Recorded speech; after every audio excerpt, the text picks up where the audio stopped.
लाल पीले ड्रेस में कुछ बच्चे, लड़कियां दरअसल, सड़क के किनारे फुटपाथ पर बैठी हुई हैं, स्कूली लड़कियां, और लगातार नारे लगा रही हैं, सीएम को बुलाया जाए, डीएम को बुलाया जाए। मैं कहूं तो ऐसी तस्वीर मैंने पहली बार देखी है। यह तस्वीर आई है लखनऊ से, जहां मोहान रोड के जयप्रकाश नारायण सर्वोदय बालिका विद्यालय की छात्राएं दौड़ती हुई, भागती हुई, 2.5 किलोमीटर चलती हुई एक जगह जमा हुई, दुबग्गा कानपुर बाईपास के चौराहे पर, और नारे लगाती रहीं।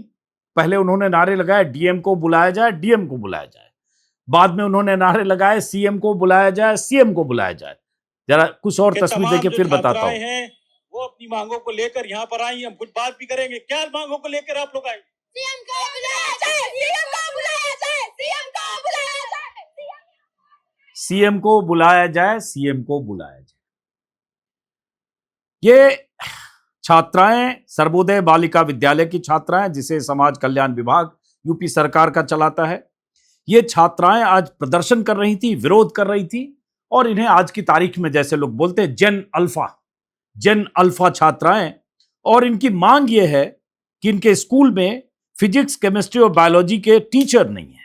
साल भर से बार बार इन्होंने शिकायत की, कोई कार्रवाई नहीं हुई, पढ़ाई ठप है, इंटरनेट की उचित व्यवस्था नहीं है, ऑनलाइन क्लास भी नहीं हो पाती है, इसलिए छात्राओं की बोर्ड परीक्षा होनी है और इसकी परेशानी है। और इसलिए छात्राओं ने तय किया कि अब डीएम को बुलाया जाए और सीएम को बुलाया जाए के नारे के साथ स्कूल से 2.5 किलोमीटर दूर पहुंचकर बाईपास पर रास्ता रोके, चक्का जाम करें, विरोध जताएं, प्रदर्शन करें और सरकार और प्रशासन को वहां तक आने को मजबूर करें। यह नए भारत की तस्वीर है। यह पोस्ट जंतर मंतर इफेक्ट है। जब देश के अलग अलग हिस्सों में स्कूली छात्र अपने अधिकारों के लिए, मौलिक अधिकार के लिए, शिक्षा के अधिकार के लिए, स्कूलों में बुनियादी जरूरतों के लिए इस तरह से प्रदर्शन करने लगे। सुबह जब तस्वीरें आ रही थी लखनऊ से और इस तरह के वीडियो जैसे कुछ और तस्वीर, तो देखकर मैं सोच रहा था कि बीते 1 महीने में क्या से क्या हो गया, किस तरह से चेतना आ गई, किस तरह से बच्चों को लगने लगा कि अगर उनके स्कूल में वो सुविधाएं नहीं हैं जो सुविधाएं वो डिजर्व करती हैं, जो हर हाल में सरकार वो सुविधाएं, शिक्षा के लिए वो सुविधाएं देने को बाध्य हैं, तो वो क्या कर सकती हैं या क्या कर सकते हैं।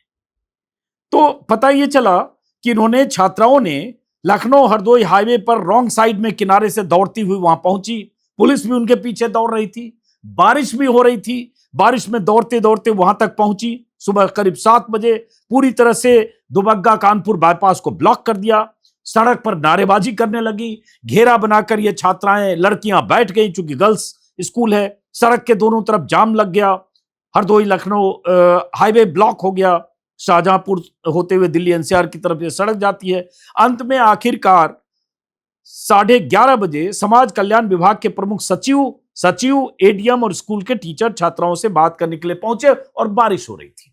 अब क्या हुआ उसके पहले कुछ तस्वीरें और छात्राओं के बयान में चाहता हूं आप जरा सुने, देखिए। कि तमाम जो छात्राएं हैं भारत समाचार के सौजन्य से लेकर यहाँ पर आई, हम कुछ बात भी करेंगे। क्या मांगों को लेकर आप लोग आई? सीएम को बुलाया जाए, सीएम को बुलाया जाए, सीएम को बुलाया जाए। क्या मांगों को लेके आई? मेरे पास टीचर नहीं है 6 महीने से, हमारा बोर्ड है, हम बर्बाद है। अब बताइए क्या होगा?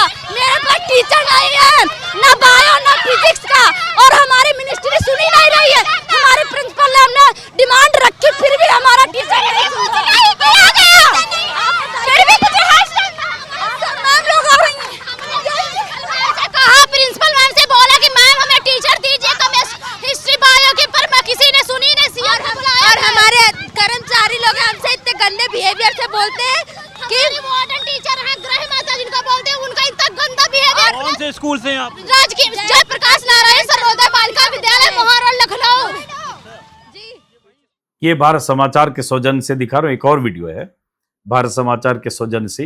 कोई टाइम टेबल ही नहीं है, हमारी कोई सुनता ही नहीं है। 7 महीने से एप्लीकेशन दे रहे, हमारे 4 महीने बाद बोर्ड है। हमारे परसेंटेज देखे जाएंगे तो हमसे क्या कहा जाएगा कि हमने यही पढ़ाई की थी। आप लोग कहाँ जा रहे हैं? फिजिक्स टीचर नहीं है, फिजिक्स और हम लोग इतनी बार कंप्लेन किए लेकिन नहीं सुनी जा रही है। हमारी मांगे पूरी करो। अभी कहाँ जाएंगे, क्या मांग नहीं कुछ पता नहीं, हमें जहाँ मिलेगी हम वहाँ जाएंगे। ना कोई टीचर है, ना खाने का किसी कुछ, ना पानी है, तो कैसे करें सब। कोई अधिकारी कोई आया नहीं आप लोग से मिलने के लिए? अधिकारी आते हैं लेकिन फिर कुछ नहीं काम करते हैं। हमारा पूरा स्कूल बर्बाद हो चुका है, हमारे परसेंटेज खराब आएंगे तो कौन जिम्मेदार रहेगा? कोई पूछेगा, हम लोग क्या बताएंगे उसको? हम लोग को पढ़ने का टाइम नहीं मिलता है। ये छात्राओं की नाराजगी है और वो कह रही हैं कि अधिकारी आएंगे तो होगा, कुछ नहीं आते हैं तो कुछ सुनता नहीं, हमारा परसेंटेज खराब होगा तो हम क्या बताएं, और बोर्ड कुछ महीने बाद होने वाले हैं। और ये यूपी की राजधानी लखनऊ की आज की तस्वीर है। योगी 2017 में सत्ता में आए थे, मुख्यमंत्री बने थे, राम राज्य का वादा किया था।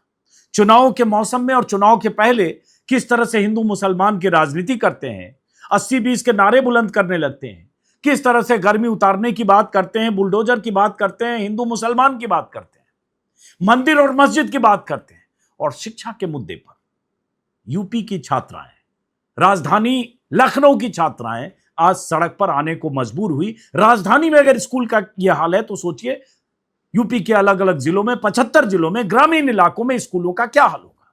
शिक्षकों की कमी, भवन की जर्जर हालत, पानी बिजली की दिक्कत, इंटरनेट से लेकर तमाम जरूरी सुविधाओं की किल्लत। लेकिन ये छात्राएं आज सड़क पर आईं, और जब सड़क पर आईं, नारे लगाए। खबर तो मैं एबीपी में ये देख रहा हूं कि इन छात्राओं की तरफ से ये भी कहा गया कि हम मुख्यमंत्री का घेराव करेंगे। इस तरह की खबर कहीं मैं देख रहा हूं एबीपी न्यूज में, कहीं ये खबर भी आ रही, क्योंकि छात्राओं की नाराजगी थी कि उनकी बातें सुनी नहीं जाती। बहरहाल उसके बाद क्या हुआ, चूंकि घेराबंदी जब हुई तो अनुराग यादव है प्रमुख सचिव, वो वहां पहुंचे स्कूल, और उसके बाद फिर कुछ दूर कीचड़ में पैदल चलकर पहुंचे, छात्राओं से बात की और उन्होंने कहा कि बहुत बेसिक सी मांगे हैं। सभी बच्चों से पर्सनल बात हुई है। फिजिक्स की टीचर मैटरनिटी लीव पर है, मैथ्स की टीचर अभी छुट्टी पर है, जल्द ही बच्चों को टीचर फुल लेंथ में मिल जाएंगे। स्कूल प्रशासन से संवाद की कमी के चलते आज ऐसा हुआ होगा, ये दुर्भाग्य है। ये सवाल अचानक का नहीं है। अभी 2 दिन पहले भी, बल्कि 3 दिन पहले 14 अगस्त को ऐसा ही हुआ, जब यहीं पे सर्वोदय विद्यालय का जो छात्रों का, मतलब लड़कों का स्कूल है, वहां भी छात्रों ने आगरा एक्सप्रेस वे से जुड़ने वाली लिंक रोड को जाम किया था, और जाम में राज्य मंत्री असीम अरुण फंस गए थे। उन्होंने भी छात्रों को समझा बुझाकर वापस भेजा था, और उसके बाद उस समय भी उन्होंने भरोसा दिया था, क्योंकि बात यह हो रही थी कि समाज कल्याण विभाग की ओर से लखनऊ में 2 सर्वोदय विद्यालय संचालित हैं, और दोनों जगह शिक्षकों की कमी की वजह से पहले छात्रों ने, लड़कों ने विरोध प्रदर्शन किया और आज छात्राओं ने किया। और ये तस्वीरें लगातार सोशल मीडिया पर वायरल हो रही थी, किस तरह से छात्राओं ने सड़क पर घेरा बनाकर, छात्राएं, लड़कियां सड़क पर बैठ गई थी। ये करने की नौबत क्यों आई और क्यों आ रही है, और राजधानी में क्यों आ रही है, ये लगातार सवाल उठते रहे। लेकिन उसके बावजूद क्या सरकार की तरफ से वो मुकम्मल इंतजाम किए गए हैं? अगर किए जाते स्कूलों में तो ऐसी नौबत आती क्यों? क्योंकि बीते कुछ दिनों के भीतर, अगर हम 15 दिन की बात करें, सिर्फ अगस्त की ही बात करें, तो राज्य के अलग अलग हिस्सों से, यूपी की बात कर रहे हैं हम, अलग अलग हिस्सों से ऐसी तस्वीरें आई। जैसे फतेहपुर में हुआ 28 जुलाई को, जिसमें स्कूली बच्चों का एक बड़ा प्रदर्शन, आंदोलन और विरोध हुआ। 1800 स्टूडेंट्स, छात्र छात्राएं स्कूल में मूलभूत समस्या सुविधाओं को लेकर सड़क पर उतरे। शिकायतें थी कि कक्षाओं में पर्याप्त पंखे नहीं है, बिजली की व्यवस्था खराब है, साफ पीने का पानी नहीं है, डेस्क और बेंच टूटे हैं, खराब हैं, शौचालय की खराब स्थिति है, सफाई की समस्या है, खेल मैदान की बदहाली है, जर्जर भवन है, मिड डे मील की शिकायत है। हर तरह की शिकायत को लेकर फतेहपुर में ये सारे 1800 बच्चे उस स्कूल में पढ़ते हैं, और वहां विरोध प्रदर्शन हुआ, क्लास का बहिष्कार किया, गेट पर बैनर पोस्टर लगाकर प्रदर्शन किया, और तब वहां पर अधिकारियों को पहुंचना पड़ा, और उसके बाद उनकी कई मांगे मानी गई। हर क्लास में पंखे, बिजली की वायरिंग ठीक कराने, वाटर कूलर लगाने, फर्नीचर लगाने का आश्वासन दिया गया। अब बच्चों ने बीड़ा उठा लिया है। अगर आप स्कूलों में व्यवस्था ठीक नहीं करेंगे, अगर शिक्षा के नाम पर, हालांकि यूपी के शिक्षा बजट और बाकी चीजों पर आते हैं, अगर ये जो बुनियादी सुविधाएं चाहिए बच्चों को, शिक्षा और स्वास्थ्य, देश को की बड़ी आबादी, शिक्षा और स्वास्थ्य अगर ठीक हो जाए तो बहुत सारी समस्याओं का समाधान होगा। लेकिन अगर स्कूलों में अगर ये सुविधा नहीं है, और बच्चों ने अगर मोर्चा खुद खोलना शुरू कर दिया है, जैसे यूपी में लखनऊ की तस्वीर दिखाया, फतेहपुर में, कन्नौज में भी ऐसा विरोध हुआ, हमीरपुर में की खबर आई थी कुछ दिन पहले कि हमीरपुर में बच्चे सब विरोध करते करते सड़क पर आ गए थे। कन्नौज में आया था 14 अगस्त को, 100 छात्रों ने भोजन की गुणवत्ता और स्कूल की व्यवस्थाओं को लेकर विरोध किया। हॉस्टल रूम और क्लासरूम को बंद किया, मेस के खाने का बहिष्कार किया, शिक्षकों के व्यवहार पर सवाल उठाए और इस तरह से बवाल हुआ। 14 अगस्त को लखनऊ में, जैसा कि मैंने कहा कि लड़कों ने, सर्वोदय विद्यालय पारादुग्गा के लड़कों ने किया। 17 की तस्वीर तो आज बताई। इसके अलावा एक लंबी लिस्ट देख रहा हूं कि कहां कहां विरोध हुआ है, जिसमें कन्नौज का जिक्र मैंने किया। हमीरपुर में तिरंगा लेकर करीब 5 किलोमीटर मार्च करते हुए बच्चे, चंदूपुर के स्कूली बच्चे खराब सड़क के खिलाफ निकले। बच्चों ने, ग्रामीणों ने हाथों में तिरंगा लेकर 5 किलोमीटर पैदल मार्च किया और कलेक्ट्रेट पहुंचकर धरना दिया। शिकायत थी कि बारिश में स्कूल जाने वाला रास्ता कीचड़ दलदल में बदल जाता है और पहले भी कई बार शिकायत की गई, लेकिन अस्थायी तौर पर टेम्पररी मिट्टी डाल दी गई, लेकिन उसकी समस्या का समाधान नहीं हुआ। ऐसे 4-5 जगह से अभी खबर आई 15-20 दिनों में, और इसके पहले ऐसे खबरें आती रहती है। लेकिन खास बात क्या है, स्थितियां क्या बदली है? पोस्ट जंतर मंतर पर जिस तरह से जेन जी के बच्चों ने, 18, 19, 20, 22, 24 साल के लड़कों ने, स्टूडेंट्स ने, युवाओं ने जिस तरह से मोर्चा खोला और लगातार जंतर मंतर पर डटे रहे, टिके रहे, धर्मेंद्र प्रधान की इस्तीफे की मांग करते रहे, उस आंदोलन को बदनाम करने की तमाम तरह की मुहिम चली राष्ट्रीय मीडिया की तरफ से और बीजेपी IT सेल की तरफ से, लेकिन आखिरकार धर्मेंद्र प्रधान को इस्तीफा देना पड़ा। और उसका नतीजा यह हुआ कि देश भर के स्कूली छात्रों को, कॉलेज के छात्रों को, युवाओं को एक रास्ता मिला। समझ में आया कि अपनी आवाज अब खुद बुलंद करनी होगी। उसी का नतीजा है कि झारखंड में छात्रों का आंदोलन चल रहा है। आज भी उनकी मुख्यमंत्री से मीटिंग थी, क्या होता है पता नहीं। अलग अलग राज्यों से ऐसी तस्वीरें और खबरें आने लगी है। राजस्थान में स्कूली बच्चों ने वहां भी कई जगह विरोध प्रदर्शन किया है। हालांकि वहां की सरकार ने एक 2 पन्ने का फरमान जारी कर दिया है कि स्कूल में, किसी भी स्कूल में कोई वीडियो रिकॉर्डिंग नहीं कर सकता। स्कूल ठीक नहीं करेंगे, लेकिन स्कूल की तस्वीरें कैमरे में कैद ना हो, ऐसा फरमान राजस्थान की तरफ से जारी किया गया। लेकिन यूपी में जो तस्वीरें आई वो इस बात की तस्दीक करती है कि उत्तर प्रदेश सरकार चाहे जितनी बड़ी बड़ी बातें करे, जितने बड़े बड़े दावे करें, लेकिन उत्तर प्रदेश की जमीनी हकीकत क्या। अखिलेश यादव ने कुछ दिन पहले 2 अगस्त को ही बहुत गंभीर आरोप लगाए। अखिलेश यादव ने कहा कि बीजेपी सरकार के आने के बाद से 26,000 से ज्यादा सरकारी प्राथमिक स्कूल बंद हो गए। अखिलेश यादव ने और क्या कहा? हालांकि नेता विपक्ष हैं, सरकार कह सकती है, उनके आंकड़ों पर सवाल उठा सकती है, लेकिन फिर भी मैं चाहता हूं अखिलेश यादव के इस बयान को आप सुनिए। भाजपा सरकार के 10 साल में 26,000 स्कूल बंद हुए हैं।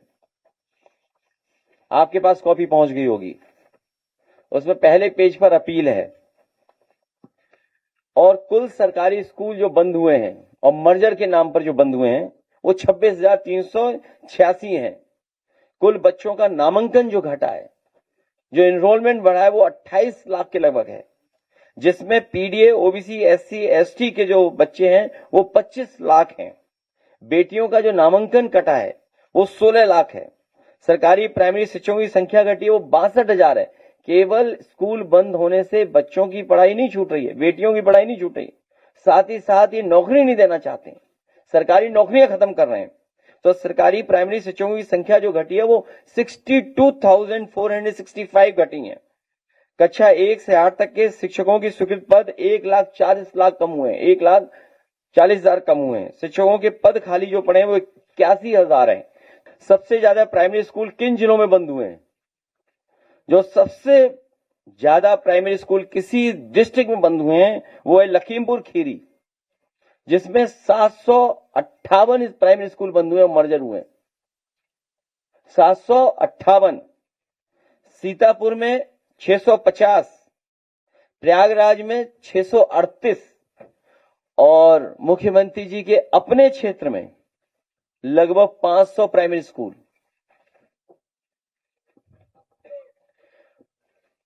और जो सरकारी प्रमाण चाहिए उनको नेक्स्ट पेज पर है। अगर आप देखेंगे, लखनऊ के सरकारी वेबसाइट बंद कर दी उन्होंने। सोचिए आप, अगर आप भी वेबसाइट देखना चाहोगे तो वेबसाइट में आपको ये नहीं मिलेगा।